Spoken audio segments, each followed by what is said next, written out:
Hari ini kasus hak asasi manusia terkhusus kepada perempuan terjadi nampak jelas di Saudi Arabia.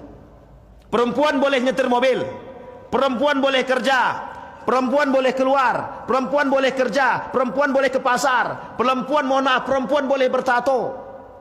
Kami pernah masuk satu mobil di Saudi itu, Pak. Kebetulan saya duduk di depan dan di tengah kosong. Mobilnya cukup besar, mobil Innova apa mobil apa sih lupa itu. Singkat cerita, perempuan Arab ini masuk. Dari luar kan tertutup, Pak. Masuk dalam mobil itu, Pak, dibukanya kerudungnya, tinggal pakaian tank top saja. Itu perempuan Arab, Pak. Yang tak kuat iman jangan ikut-ikutan itu. Goyang. Kemana perginya? Kemana perginya, Bapak Ibu? Ngumpul dengan teman-temannya, orang-orang Arab. Asli ke Arab, wallahu alam, kami tak tanya secara detail. Tapi juga bagian daripada itu, Pak. Ternyata ngapain? Ada yang pergi ke bioskop, ada yang pergi sekedar nonton, bernyanyi, ada yang berangkat ke Riyadh, ada yang keluar dan lain sebagainya. Ngapain, Pak? Mereka bernyanyi, berdisko dan lain sebagainya hanya untuk melepaskan. Mereka anggap kami ini kata mereka baru lepas dari kongkongan. Jadi mereka menganggap itu dikongkong. Islam memberikan hak kepada perempuan, sama sekali mesti diberikan. Apakah salah perempuan bekerja dalam Islam? Tak salah, Pak. Hukumnya jelas. Hanya saja tidak boleh keluar daripada aturan-aturan tertentu. Kenapa lebih ketat perempuan? Ya harus dipahami, karena perempuan itu punya tingkat kelemahan yang tidak pernah dipahami oleh perempuan itu sendiri.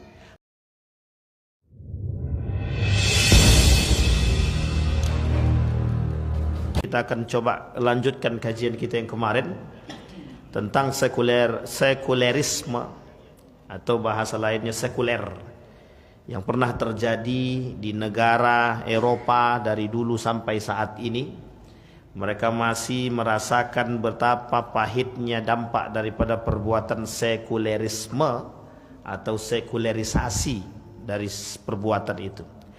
Bapak Ibu sekalian yang berbahagia, Buya Hamka pernah menuliskan dalam bukunya yang pernah kita bahas, yang sedang kita bahas, kata Buya Hamka bahwa dampak daripada proses sekulerisme ini sungguh sangat terasa dari negeri barat sampailah saat ini.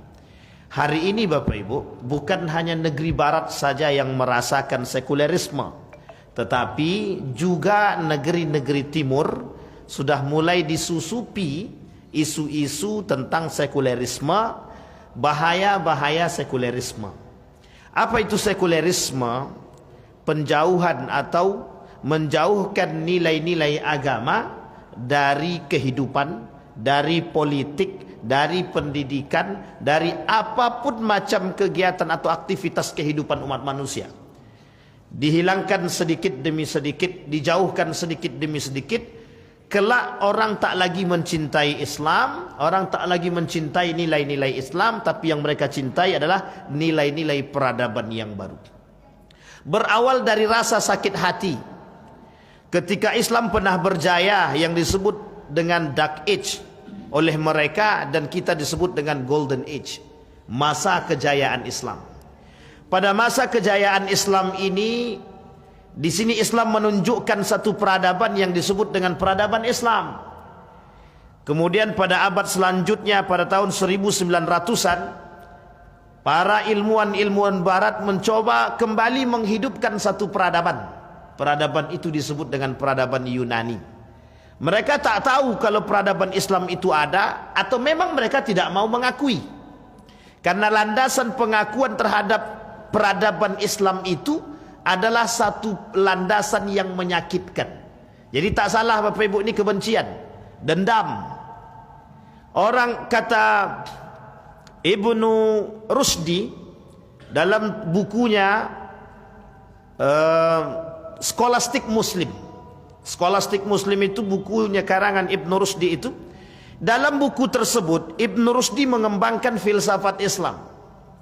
Dan filsafat Islam ini tidak diambil daripada peradaban Yunani.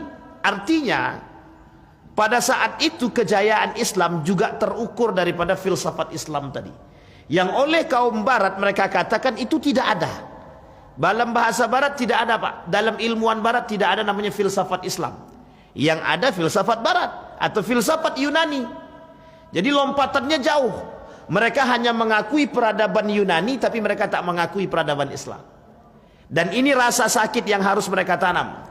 Ketika peradaban Yunani berjaya, itu diperkirakan oleh para ulama itu, oleh ulama pemikiran itu pada masa Nabi Musa. Jauh sekali. Peradaban Yunani naik, kemudian muncul peradaban Islam. Pada masa peradaban Islam ini hilang peradaban barat, memang tidak ada. Harus diakui. Mereka juga mengakui tidak ada peradaban barat. Bahkan mereka datang berbondong-bondong untuk mempelajari ilmu-ilmu tersebut dari negara Mesir, Saudi, dari negara Irak, dari negara Turki. Dan itu peradaban Islam pada masa dinasti Umayyah, dinasti Abbasiyah, kerajaan Mongol dan lain sebagainya. Itu kelihatan peradaban Islam. Di sini masa-masa kejayaan Islam. Masa sangat tampak munculnya ilmuwan-ilmuwan muslim. Mengapa mereka tidak mau mengakui adanya peradaban Islam ketika itu? Dulu orang kita tidak mengenal yang disebut dengan Ibnu Sina. Yang taunya adalah Newton. Yang taunya adalah lampu ini siapa? Thomas Alva Edison. Paling itu yang kita tahu.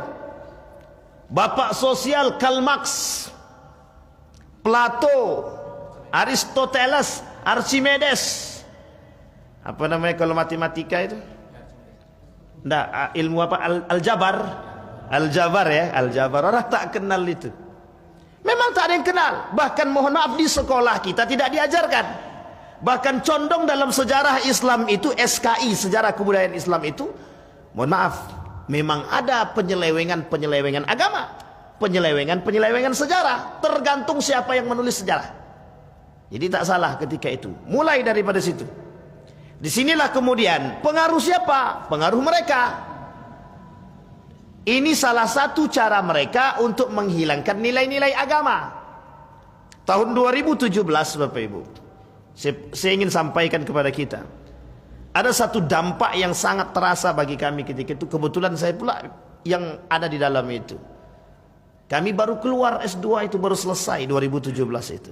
Harusnya gelar kami adalah Master Ekonomi Islam. Tapi keluar kemudian undang-undang, kemudian peraturan tidak boleh lagi memakai Islam. Yang boleh adalah Master Ekonomi. Pendidikan sarjana pendidikan Islam, SPDI, tak ada lagi. Yang ada SPD. Studi Islam, bukan lagi MSI, kembali ke asal MAG. Tamatan sarjana agama tak boleh lagi pakai sarjana agama Islam, tapi langsung sarjana agama. Kembali kepada zaman dahulu. Akuntansi Islam tak lagi, yang ada akuntansi syariah. Masih diperbolehkan syariah, tapi Islam tak boleh. Ketakutan. Apa ketakutannya? Nanti akan muncul, mohon maaf kata dia, Master Ekonomi Kristen kata dia. Oh iya juga. Kata yang di atas iya juga kata dia. Artinya apa? Dihilangkan. Tidak ada lagi MPDI, tidak ada. Yang ada adalah MPD saja. Maka mohon maaf Pak, itu menjadi diskusi serius bagi mereka ketika itu. Sehingga singkat cerita dihilangkan. 2017 saya masih ingat betul. 2017 keluar aturan hanya boleh sarjana ekonomi atau sarjana ekonomi syariah. Yang berbau Islam tak ada, dihilangkan. Nah, ini penting untuk kita pahami. Apakah itu ada kaitannya? Ya bisa jadi. Karena terkandung di dalam itu nilai-nilai keislaman, sehingga harus disingkirkan sedikit demi sedikit. Kembali kepada sejarah tadi. Ketika masa itu sudah terjadi yang disebut dengan Dark Age tadi, orang-orang Eropa belajar, harus diakui 1001 muslim di dunia yang berpengaruh. Nomor 1 Nabi Muhammad. 1001 manusia paling berpengaruh di muka bumi, nomor 1 Nabi Muhammad. Jadi ada dua. Michael Hart itu mengatakan demikian. 1001 muslim berpengaruh di dunia, Nabi Muhammad. 1001 manusia paling berpengaruh di dunia, Nabi Muhammad. Tak ada yang lain. Itu pengakuan.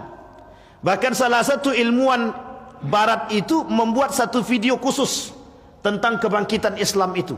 Dan itu videonya singkat. Di dalam video tersebut berdurasi 15 menit. Mereka menampakkan ilmuwan-ilmuwan muslim yang pada hakikatnya mereka adalah peletak batu pertama keilmuan yang harus diakui.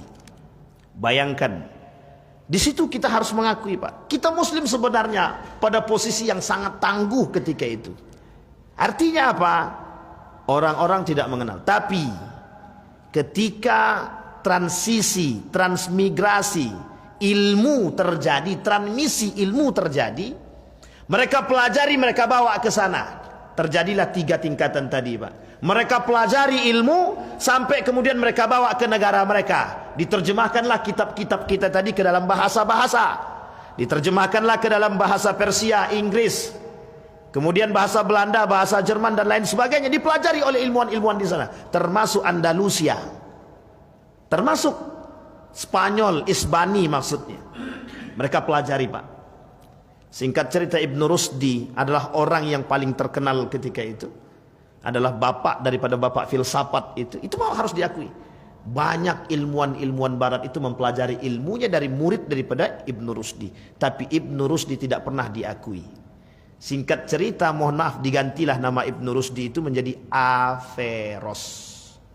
Namanya siapa, Bapak Ibu? Averroes. Orang muslim tak kenal Averroes itu siapa. Bahkan kita tak kenal, saya pun tak kenal. Siapa Averroes itu? Pada tahun 2015 datang seorang profesor, seorang doktor lulusan daripada Inggris. Namanya Hamid Fahmi Zarkasi. Terkenal dengan mengkritik pemikiran-pemikiran liberal. Disitulah saya baru tahu siapa nama Averroes tadi. Ternyata Averroes itu adalah Ibnu Rusdi. Orang muslim, peletak batu filsafat, yang pertama sekali bisa menerjemahkan tulisan daripada Plato dan Aristoteles. Artinya di situ rasanya mulai, Pak, rasa sakitnya mulai. Dibuatlah fitnah terhadap Ibnu Rusdi, disingkirkan, kembalikan kepada negara asalnya, kemudian bangkitlah nilai-nilai agama dalam ilmu-ilmu tersebut dihilangkan. Hari ini Bapak Ibu, ilmuwan barat mengenal ilmu itu bebas nilai. Ilmuwan barat itu mengenal bahwa ilmu itu bebas nilai. Artinya apa? Boleh saja manusia berilmu setinggi langit tanpa punya akhlak, tanpa punya adab, tanpa punya ini, tak ada masalah. Bahkan mohon maaf, tidak beriman pun tak masalah. Maka banyak orientalis itu ateis dan sensitif kalau ditanya agama. Saya pernah menemani salah seorang orientalis dari Belanda. Kalau saya tak salah nama beliau adalah Zaltan Paul, Utrecht University di Yogyakarta. Beliau datang, kita tanya tentang agama. Dia bisa bahasa Arab, dia bisa bahasa Inggris. Oke, kalau bahasa Inggris sudah no comment kita. Tapi dia bisa bahasa Arab. Bahkan lancar bahasa Arabnya. Saya tanya tentang agamanya, dia nggak mau jawab. Bahkan cenderung cenderung sensitif atau jadi sentimen. Nggak mau mereka tanya. Orang ateis, Pak. Ternyata mereka nggak beragama, ateis. Banyak orientalis itu tidak beragama, ateis. Apa maksudnya? Mereka tak percaya kepada tak percaya kepada agama. Agama tuh tidak ada, Tuhan tuh tidak ada bagi mereka. Artinya apa? Dari sampai pada konsep ketuhanan pun mereka hilangkan. Agar apa? Agar orang tidak percaya kepada Tuhan. Bahwa Tuhan itu bagi mereka adalah, ya, tidak ada hal gaib yang tidak perlu diperhitungkan karena tak masuk dalam akal manusia. Nah, disinilah Bapak Ibu, ketika konsep ilmu bebas nilai mereka tanamkan kepada para sarjana-sarjana yang datang ke sana belajar, itulah kemudian mereka yang mengadopsi teori tersebut, mereka bawa ke setiap negara mereka masing-masing. Artinya apa? Secara tidak langsung doktrin mereka terjadi. Bebas ilmu, bebas nilai. Dalam Islam ilmu tidak bebas nilai. Dalam Islam orang berilmu harus berakhlak. Dalam Islam orang berilmu semakin beriman, semakin berakhlak, semakin beradab. Kalau ada orang berilmu tapi tak punya adab, tak punya akhlak, tak punya iman, berarti ilmunya tak bermanfaat bagi diri dia. Ilmunya tak bisa bermanfaat bagi agamanya. Itu yang kemudian tertanam. Maka di mana paling kelihatan? Ini bukan di kalangan masyarakat, tapi di para sarjanawan, para pakar-pakar akademik yang bisa berbicara lebih leluasa kepada para mahasiswa. Artinya apa Bapak Ibu? Pengaruh mereka bukan hanya sekedar untuk merusak sistem masyarakat, sistem Islam dalam masyarakat, tapi lebih daripada itu. Cara mereka merusak dari mana? Pendidikan. Mereka berperang tidak, berperang senjata tidak, main bom tidak, tapi perang apa? Pemikiran. Yang hari ini kita dituntut untuk mengikuti pemikiran mereka. Bayangkan Pak, berat apa tak berat itu? Jangan serius-serius, Ustaz, ini maghrib kami belum makan. Iya, tenang aja Pak, tidak usah serius-serius betul. Tapi memang harus serius Bu, harus serius Pak, karena memang kondisi kita begitu, lawan kita itu. Sehingga Buya Hamka sangat serius menghadapi. Buya Hamka, kenapa saya membawa punya pemikiran Buya Hamka yang fokus dalam pemahaman itu, yang fokus mengkritik itu. Buya Hamka sangat serius. Ketika Buya Hamka menuliskan tafsir Al-Azhar, kalau saya tak salah, itu di penjara, itu kritikan. Buya Hamka yang mengkritik pemerintah dalam penjara. Dan itu kritikannya terhadap urusan sosial dan agama. Bayangkan, ketakutan Buya Hamka terjadi. Apa itu? Mulai bergeser nilai-nilai agama dari kalangan masyarakat. Sedikit demi sedikit mulai terasa. Nah, kemarin Bapak Ibu sudah kita sampaikan ada beberapa poin. Yang pertama, Islam yang mereka melihat kita Muslim ini, orang Islam itu, agama Islam itu dianggap oleh mereka agama yang sangat buruk lah. Yang pertama kata mereka, agama Islam itu adalah agama fanatik. Artinya Bapak Ibu tidak boleh fanatik terhadap Islam menurut mereka. Hari ini Bapak Ibu, kalau kita tidak fanatik terhadap agama kita, kalau kita tidak radikal terhadap agama, arti fanatik dan radikal terhadap agama itu mantap, maknanya bagus. Harus kita fanatik terhadap agama. Artinya apa? Kita menjalankan nilai agama itu ya fanatik. Lah kalau kita tak mau fanatik terhadap agama, ya kita tak mau menjalankan nilai agama. Orang sholat, makanya hari ini orang sholat masih bisa korupsi, orang sholat masih bisa maling, orang sholat masih bisa mencaci. Karena apa? Tak tertanam nilai sholat itu dalam diri dia. Secara tidak langsung berkurang nilai itu. Sholatnya minta ampun rajinnya, tapi mulutnya juga rajin mencaci. Sholatnya rajin, tahajudnya oke, puasanya jalan, duhanya juga jalan. Tapi mohon maaf, tak sejalan dengan perilaku. Artinya apa? Mereka berpikiran agama ya agama, akhlak ya akhlak, agama ya agama, sosial ya sosial, agama ya agama, politik ya politik. Artinya apa? Mereka memisahkan itu.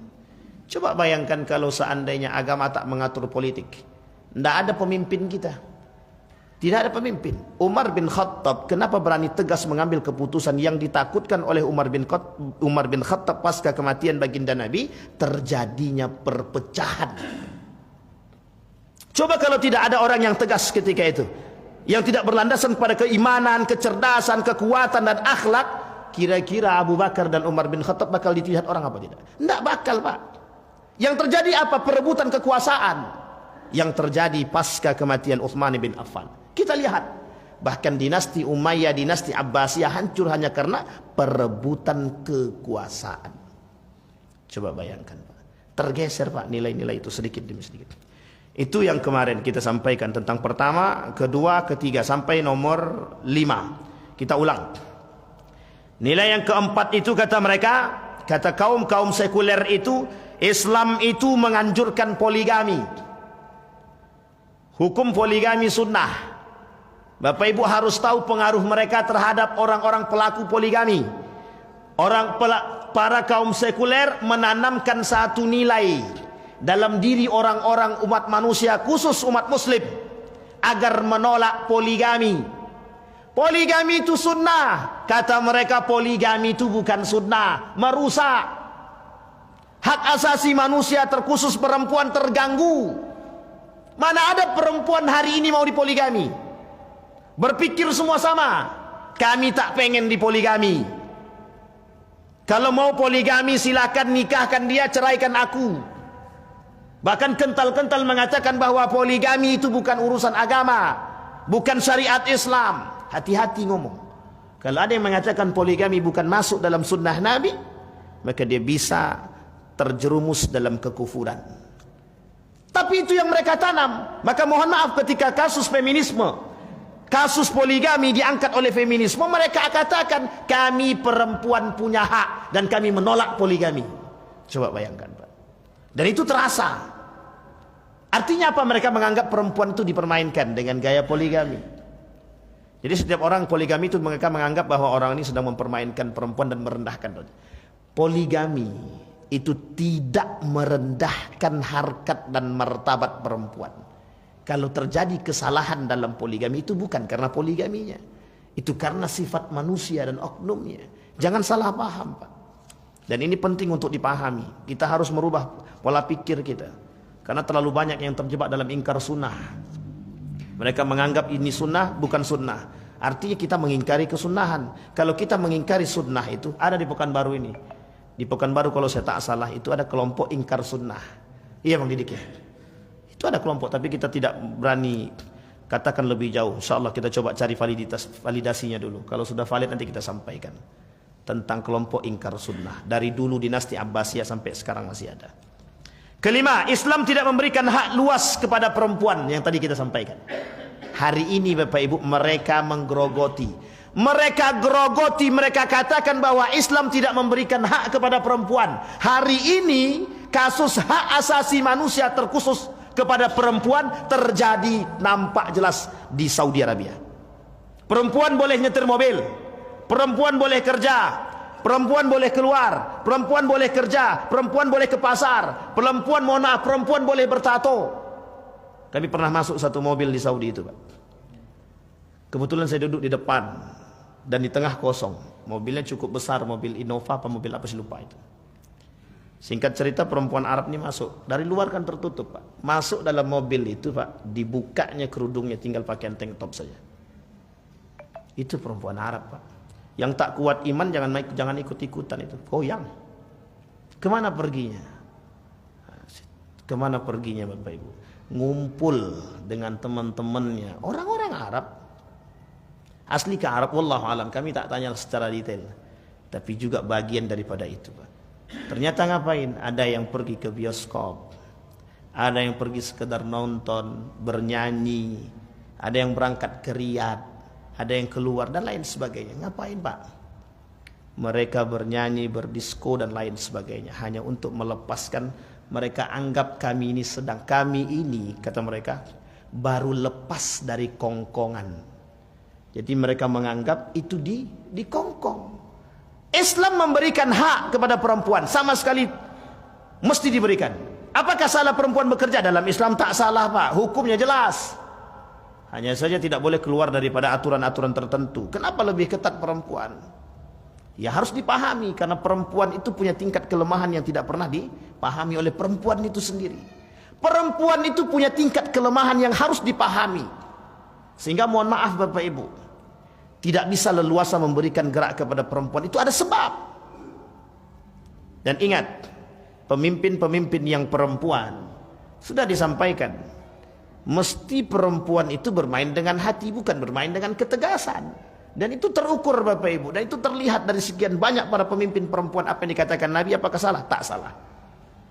Nah, ini penting untuk kita pahami. Tapi yang terjadi adalah kelompok-kelompok feminisme membuat jurang kepada perempuan-perempuan tersebut dengan mengatakan, kami ini perempuan, tolong berikan hak kami. Padahal Islam sedang menjaga harkat dan martabat mereka. Tapi kemudian apa yang terjadi? Berhasil, Pak. Berhasil. Hari ini perempuan-perempuan berhasil. Bapak Ibu boleh lihat itu, kalau di Arab itu saya pernah lihat dengan mata kepala saya sendiri bahwa ada salah seorang perempuan yang menjaga di bandara itu bertato di tangannya. Saya bilang, ini aneh. Apakah sampai batasnya hatnya begitu? Dan pakaian kerudungnya, mohon maaf Bapak Ibu, tidak seperti dahulu yang rapi, ndak, ikat saja. Yang penting nampak rambut pun tak salah. Nampak rambut tak salah. Bahkan banyak yang nampak rambut sekarang. Bahkan mohon maaf kalau Bapak Ibu ke Jeddah itu sudah sangat mudah Bapak Ibu melihat perempuan tak berkerudung itu. Pakaiannya memang panjang tapi tak berkerudung. Dalih mereka cuma satu, hak asasi manusia. Hak kami. Nak pakai kerudung kek, nak pakai kerudung terserah. Bukan itu yang ingin kita maksud. Betapa jauhnya terperosotnya nilai-nilai agama karena cuci otak tadi. Apa cuci otaknya? Sekulerisme. Pemisahan nilai-nilai agama dari kehidupan. Sehingga yang terjadi apa? Yaitu tadi, meninggalkan nilai-nilai agama. Orang ngaji, ya oke. Kami tidak pengen ngaji tiap hari. Sekali apa salahnya kami dengarkan musik? Sesekali apa salahnya kami mendengarkan disko? Sesekali kan tidak salah kalau kami main ini, main itu dan lain sebagainya, menikmati hari. Sesekali. Tapi ternyata sesekali itu menyebabkan hilang semuanya. Saya pernah dapatkan langsung orang asli pribumi Saudi Arabia tidak bisa berbicara bahasa Arab fasih. Tak bisa berbicara bahasa Arab Al-Quran. Padahal mereka tinggal di negara yang memang mayoritas orang-orangnya berbicara menggunakan bahasa Arab resmi dulunya. Sekarang tak. Bahasa Arabnya campur, sama kayak kita. Indonesia campur Inggris, biar agak gaul sedikit. Bapak Ibu boleh lihat sepanjang toko itu nanti, Bapak Ibu boleh lihat sepanjang toko itu. Rata-rata pakai bahasa Indonesia apa bahasa Inggris? Coba bayangkan cara mereka merusak kita, Pak. Sampai mohon maaf kadang-kadang kita nggak pede menggunakan bahasa Indonesia. Lebih pede kita menggunakan bahasa Inggris. Pet shop. Toko apa itu, Pak? Toko makan kucing. Terlalu panjang Ustaz, toko makan kucing. Bukan itu, gengsi. Gengsi. Kalau toko pakai bahasa Arab kan bahasa Inggris kan oke. Jadi dampak pengaruh pendidikan bahasa Inggris itu. Bapak Ibu mohon maaf, saya sampaikan Bapak Ibu. Masuk kursus bahasa Inggris mahal. Masuk kursus bahasa Arab satu orang pun tak ada yang mau masuk. Takut, Pak. Takut. Kalaupun ada satu dua. Tapi coba kursus bahasa Inggris. Di setiap tempat kursus bahasa Inggris carilah. Mesti penuh, Pak. Apa alasannya, Pak? Biar terlihat lebih keren, Pak. Lebih gagah kalau bisa bahasa Inggris.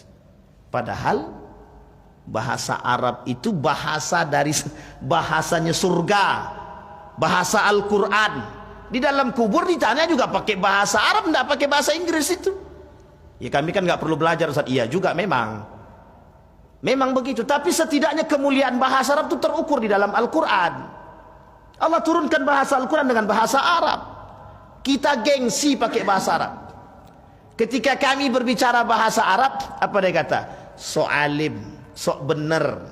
Tapi coba kalau kita berbicara pakai bahasa Inggris. Wow, good, bagus. Ini dia. Dihormati. Nah, coba bayangkan, Pak. Itu karena faktor bahasa. Makanya mohon maaf, boleh Bapak Ibu lihat sepanjang toko-toko itu pakai bahasa Indonesia atau pakai bahasa Arab rata-rata. Bahasa Arab, bahasa Inggris atau bahasa Indonesia. Orang mulai bangga pakai bahasa Inggris, tapi tak bangga pakai bahasa daerah. Coba tulis di situ bahasa Melayu. Ini toko kucing. Kalau bahasa Inggris, bahasa Padangnya kuciang gitu. Nggak ada, Pak. Nggak ada, orang nggak mau. Bro, sekarang ini bahasa Indonesia dicampur dengan bahasa Inggris. Biar nampak kerennya. Get well soon ya. Semoga cepat sembuh ya. La ilaha illallah. Tinggal bilang aja semoga sehat ya, selesai. Ini ndak get well soon ya. Biar agak gaul sedikit. Itu cuma karena gengsi, Pak. Cuman karena biar nampak gaulnya. Saya pernah katakan, kenapa kalian berbahasa demikian? Ustadz ndak gaul, kata dia. Cuman itu Pak bahasa yang bisa mereka sampaikan. Kita dianggap tidak gaul. Tapi ketika kita berbicara bahasa Arab, dianggap orang apa? Kalian itu jadul. Cuci otaknya sampai sedemikian rupa. Cuci otaknya sampai sedalam itu, Pak. Sampai aspek bahasa pun. Kenapa harus aspek bahasa? Karena yang paling nampak perubahannya ada pada aspek bahasa. Kecintaan orang terhadap bahasa Inggris jauh lebih tinggi daripada ketimbang bahasa Indonesia, bahasa Arab ataupun bahasa Melayu. Kenapa demikian? Ya begitulah. Karena memang mereka merusak kita sampai pada akarnya. Baik, yang keenam, Islam hanya untuk orang Arab atau masyarakat unta. Ini sudah saya sampaikan kemarin kan. Perbedaannya Bapak Ibu sudah nampak jelas. Ini kan ajaran orang timur. Nah, maka dibuatlah Islam Nusantara. Sama kejadian ini, kasus ini sama di Turki. Ketika Kemal Atatürk buat. Namanya Turkiye, Islamisasi Turkiye namanya. Jadi Turkisasi kata mereka. Ketika azan dipakai bahasa Turki, tidak boleh belajar bahasa Arab, ngaji nggak boleh terang-terangan, pokoknya tidak bolehlah terang-terangan. Sehingga di Eropa mengikuti. Ketika Kemal Atatürk naik itu kemenangan bagi Eropa. Mereka senang sekali. Satu ketika ada seorang presiden itu, saya lupa presiden yang dari daerah negara mana itu. Dia kata begini, dia perintahkan kepada bawahannya itu, bagi yang tidak bisa sholat boleh menjamak sholatnya, kalau saya tak salah. Singkat cerita, pemahaman ini dibalik oleh kaum-kaum sekuler itu. Apa kata dia? Dia buat isu dari bahasa presiden tadi. Apa kata dia? Presiden sudah mengatakan tidak usah sholat atau boleh mengurangi sholat. Ini miskomunikasi saja. Tapi miskomunikasi ketika disampaikan oleh orang yang punya kepentingan berubah total, Pak. Apa berubahnya? Mereka bisa membuat otak-otak orang tercuci. Kalau membawa nama presiden bisa jadi begitu, bisa sangat. Sampai kasus itu ditulis, kalau saya tak salah Nasir yang menulis itu. Kalau tidak Nasir berarti Buya Hamka dalam buku tersebut. Kata beliau, padahal presiden itu tidak begitu. Kata presiden itu, kalau memang dalam safar silahkan. Silahkan. Apa yang silahkan? Dijamak atau dikosor. Tapi yang diambil oleh kaum sekuler tadi apa? Presiden itu membolehkan mengurangi sholat. Kalau cuma sampai di sini koma, Pak, semua orang paham. Ini presidennya sesat. Mengapa? Kok bisa begitu pemahamannya? Tapi karena itu sebuah kebijakan, itu menjadi unik. Artinya pemahaman orang sudah berubah. Yang terjadi yang dianggap apa? Presidennya, kalau dalam orang-orang mukmin yang beranggapan bahwa presidennya sesat. Tapi kalau dalam pandangan kaum sekuler, ini yang bagus. Ini yang dijunjung. Jadi semakin kebijakan itu mengarah kepada pemisahan agama, itu semakin dijunjung tinggi. Itu bayangkan Bapak Ibu, cara merusaknya itu begitu. Hari ini kita bisa lihat Bapak Ibu, betapa bahasa-bahasa Islam Nusantara, kemudian Islam Arab, Islam Timur dan lain sebagainya, itu pada konteks ingin melihat sejauh mana, Pak, keistiqamahan kita dalam menjaga nilai-nilai agama. Bagi mereka begitu. Bapak-bapak ini yang pakai jubah ini keturunan Islam Arab nih, Islam onta nih. Sehingga membahasakannya begitu saja, lewat saja, tanpa berpikir panjang. Tapi pengaruh bahasa yang sederhana itu membuat orang berpikir. Kalau pakai batik berarti Islam Nusantara. Kalau pakai celana cingkrang berarti Islam Arab. Kalau tidak pakai baju, Islam mana? Kalau seandainya pakai peci hitam, berarti Islam mana? Kalau ada tulisan Nahdlatul Ulama, Muhammadiyah, Persis, Perti dan lain sebagainya, berarti Islam apa? Sampai di sini paham, Pak? Ini kerancuan berpikir mereka. Tapi memang sengaja mereka buat agar yang rancu itu bukan mereka.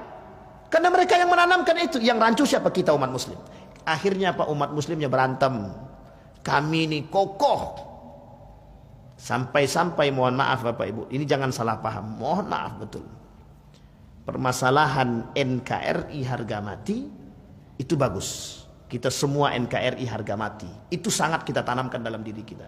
Tapi jika NKRI di atas agama, lebih mendahulukan NKRI daripada Tuhan, daripada Allah, itu salah, Pak. Salah. Dan itu yang harus kita tanamkan. Bagaimana mensinkronisasikan antara kalimat NKRI harga mati, jangan sampai jadi bahan politik. Jangan sampai itu jadi bahan untuk merusak dan perpecahan. Mengaku NKRI harga mati, tapi pada agama mereka tak berani membela. Negara mereka bela, tetapi agama mereka lecehkan. Tidak bisa, Pak. Itu berbalik, Pak. Kedua-duanya, Pak. Kalau negara dibela, NKRI dibela, negara harus jauh lebih dibela. Kalaulah NKRI memang dibela, maka agama harus jauh lebih dibela. Karena agama itu adalah kaitannya dengan kehormatan, Pak. Kehormatan apa? Kehormatan agama. Kecintaan kita terhadap Allah. Maka setelah itu terserah mau Anda katakan NKRI harga mati, silakan, tak ada masalah. Jangan berdalih bahwa agama itu akan ditolong oleh Allah. Kan ada bahasanya begitu. Tolonglah agama. Kita tidak perlu menolong agama, kata mereka begitu. Tapi Allah katakan dalam Al-Quran bahkan, in tansurullah yansurkum. Kalau kalian menolong, maka akan kutolong. Siapa yang ditolong? Agama atau Allahnya? Kita tidak mungkin nolong Allah, Pak. Yang kita tolong adalah agama, nilai-nilai agama. Maksudnya apa? Menanamkan, meninggikan kalimat nilai-nilai agama. Itu yang paling penting. Jangan salah paham. Yang kita sekarang ini dibuatnya begitu. Ngapain kita bela agama? Oh, orang agama nggak perlu dibela. Agama kan datang dari Allah. Itu bahasa, Pak. Bahasa ini Bapak Ibu meskipun sederhana dipahami oleh para akademik. Sehingga mereka beranggapan memang agama nggak perlu dibela. Padahal kalimatnya dalam Al-Quran, in tansurullaha yansurkum, jelas. Artinya apa? Membela nilai-nilai agama, membela Rasulnya.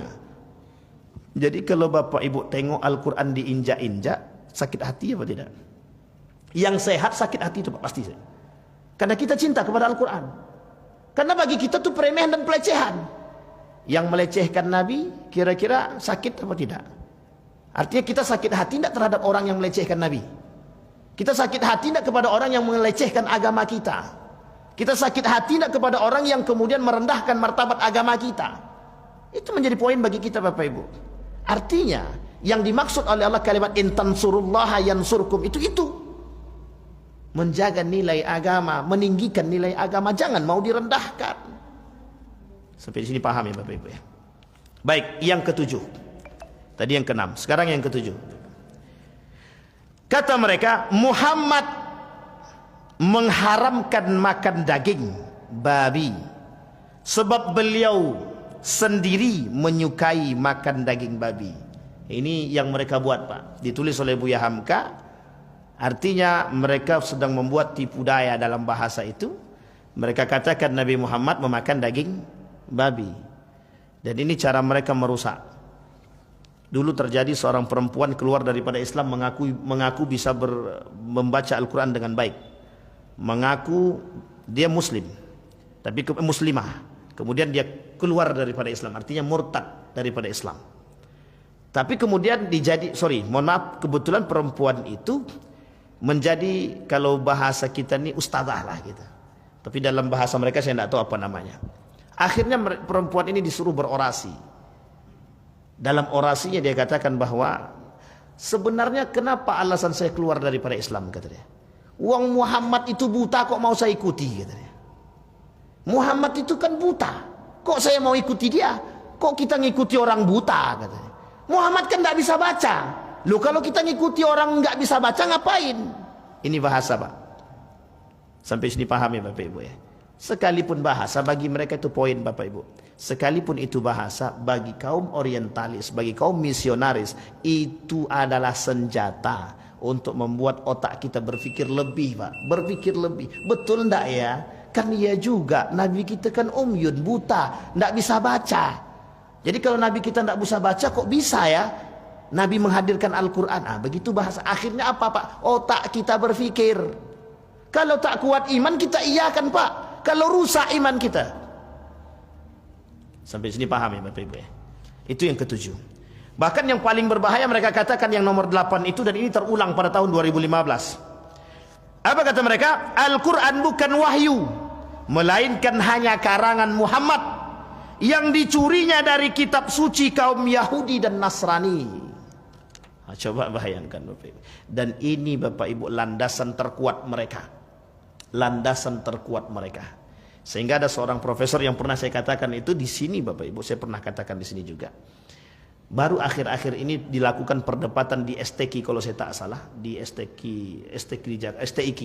di Jakarta, Sekolah Tinggi Ilmu Al-Quran itu. Dalam tulisan itu beliau tuliskan bukunya itu, yang penggugat. Dia tulis begini, Al-Quran apakah kalam Allah atau kalam Nabi? Itu merujuk kepada pemahaman ini Bapak Ibu.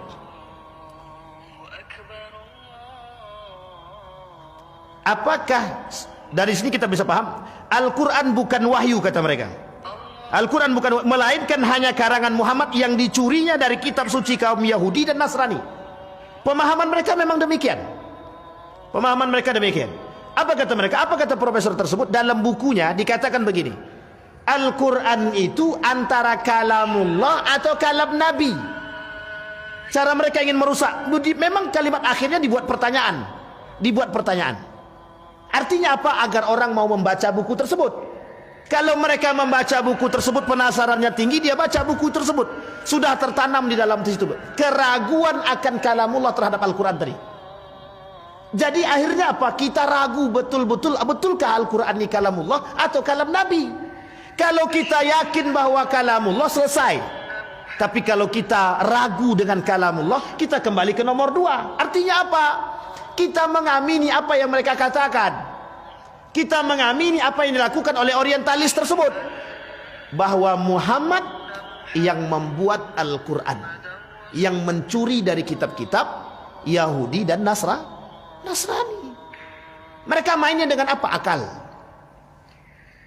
Maka Bapak Ibu sekalian yang berbahagia, tak salah kalau kita memang harus melawan mereka. Tak salah kalau kita harus punya generasi yang betul-betul mengenal Al-Quran dengan baik. Wajib Bapak Ibu. Apalagi hari ini. Karena apa? Dulu pernah terjadi. Apa yang terjadi? Al-Quran itu dibuat dengan surat-surat yang tidak kita kenal. Selain daripada 114 itu, ada beberapa surat yang mereka rubah. Dan suratnya mereka ganti dengan nama-nama yang lain. Saya lupa, kalau tak salah saya 2010 atau 2009 itu. Itu mereka sebarkan Al-Quran itu. Diketahui oleh Majelis Ulama Indonesia. Langsung di stop Bapak Ibu. Kalau enggak, sampai sekarang kita tertipu. Sampai di sini paham ya Bapak Ibu. Betapa seriusnya. Saya ingin katakan kepada kita semua. Betapa seriusnya mereka ingin merusak kita. Pokoknya mereka akan lakukan apapun itu. Akan mereka lakukan. Yang penting bisa merusak umat Muslim. Kami tak butuh kalian pindah agama. Yang kami butuhkan satu, yang kami butuhkan adalah bagaimana orang-orang Muslim itu meninggalkan dan menanggalkan nilai-nilai Islam ada di diri dia. Sama Pak yang dikatakan oleh Nabi, la yabqal Islam illa ismuh wa la yabqal Quran illa rasmuh. Al-Islam itu tidak akan tersisa kecuali tinggal nama. Al-Quran itu tidak akan tersisa kecuali tinggal tulisan. Artinya apa? Orang cuma kenal Islam tapi tak ada lagi. Orang cuma kenal Quran, yang dikenal adalah cuma tulisan. Tidak ada lagi orang yang baca Quran. Kelak di akhir zaman bisa jadi begitu Pak, kalau kita tak punya perhatian. Saya kira itu saja, mudah-mudahan bermanfaat bagi kita semua. Mudah-mudahan ada baiknya bagi kita. Mudah-mudahan bisa menjadi penuntun kita, bisa menjadi regulasi dalam kehidupan kita untuk menjadi manusia yang lebih baik. Fa'tabiru ya ulil absar la'allakum tuflihun. Assalamualaikum warahmatullahi wabarakatuh.